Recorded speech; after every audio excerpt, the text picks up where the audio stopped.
King Ahasuerus sat on his royal throne. He had a party to make his riches known. He displayed them 180 days, then had another week-long craze. Yes, he had a banquet for 7 long days, until his mind was in a great big haze. While the men were drinking, according to the law, Queen Vashti and the women had their own sort of ball. And on the 7th day, when the king was loaded, he sent for Vashti, but when she said no, he exploded.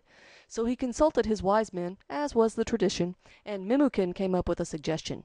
He said, "Let a royal edict be issued in this kingdom. Let Vashti be demoted and another promoted." Well, this pleased the king, and so it was done. Letters were sent throughout the kingdom.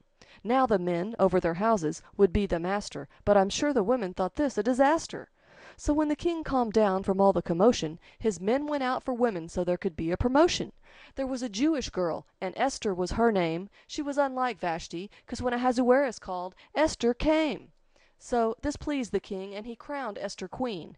Now Esther had a cousin she also obeyed. Mordecai said, "Esther, don't give your kindred away." So she kept silent till the time was right. And Mordecai had found out of some king's officials with an evil plight. So Mordecai told Esther, and Esther told the king, and those guys found themselves with a noose around their necks, swinging beneath a hangman's deck. Then, after these events, the king promoted a man named Haman, and there were servants at the gate who were to bow to this man at the king's commandment. But Mordecai just wouldn't obey, so Haman asked the king for a special day. The king agreed to the Jews' annihilation, so Haman sent the edict all over the nation. When Mordecai found out, he was very distressed. All the Jews, they got very little rest. So Mordecai told Esther, "Now is the hour. Go tell the king you're one of ours." So, after a little hesitation, she requested fasting and prayer, then got up the courage and hoped the king would care. "If I perish," were the words she said, while still hoping the king would not see red. So she dressed real fine and went to the king, and he extended his scepter to his queen. The king said, "You may have what you want, up to half the kingdom." She said, "Will you eat with me, you and Haman?" So Haman's head was swelling from conceit, till he saw Mordecai would still not fall at his feet.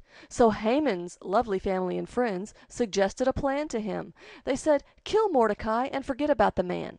So the gallows were made that very night. But the king read the chronicles before the break of light. He decided to honor this man Mordecai for ruining the plan that endangered his life. How should the king honor a man, was the question. But Haman, thinking of himself, gave a wonderful suggestion. So while Mordecai wore the royal crown, Haman led him on horseback through the town, while on Haman's face was probably a frown. Then it was time for Esther's second feast, the time she would ask the king for peace. She said, "Please grant me the life of my people and myself," and the king seemed ready and willing to give his help. So the fate of Mordecai Haman received, and the king's anger was relieved. So Mordecai was free, and Esther continued to plea. The king was kind to his queen, and said she and Mordecai could write a letter and seal it with his ring. So the Jews were very joyful, and increased in number, because the people of the land were somewhat fearful.